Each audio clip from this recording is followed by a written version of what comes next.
Joining us now, you can't see him yet, Mr. Speaker, along with Tammy Bruce, is Professor Alan Dershowitz. A giant in the illegal industry. Who knows Israel well, and a lot of these people are your personal friends. Yes. Your take on what we've seen so far this morning? Well, you know, I have recently met with the President, with President Abbas, and with Netanyahu, and this is terrific, what's going on. I think the President is saying and doing all the right things. His statement that Iran will never, ever be allowed to develop nuclear weapons is very different from the deal that President Obama They have 10 years, they're going to build one. That's right. And so that was a very important statement.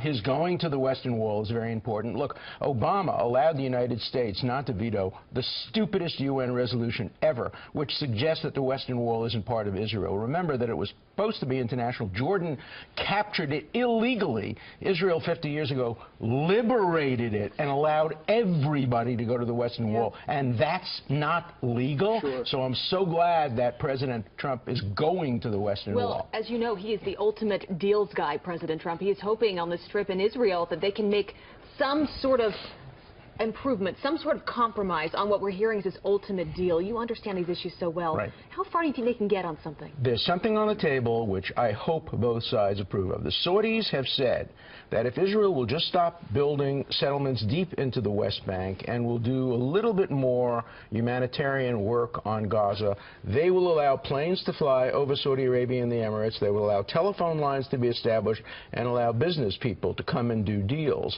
That's just the beginning. But if President Trump can come home with that deal, he'll be able to say, I accomplished more in 130 days than the previous 4 presidents have accomplished. Mr. Speaker, I want you to weigh in. I know you have to run, but I want you to weigh in on what Professor Dershowitz just said. Well, look, I think Alan has it exactly right. This is one of those unusual moments in history when courageous and inventive leadership can change everything. We saw it happen with the Chinese president at Mar-a-Lago. We saw it happen in Saudi Arabia, and a scene I never thought I would see with the entire Sunni world coming together.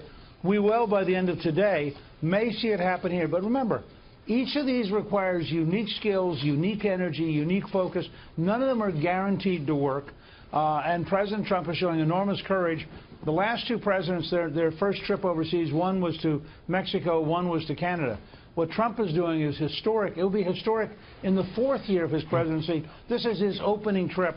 And if he keeps pulling rabbits out of the hat at the rate he has so far, he's going to come home as a much bigger figure and a much more historic figure.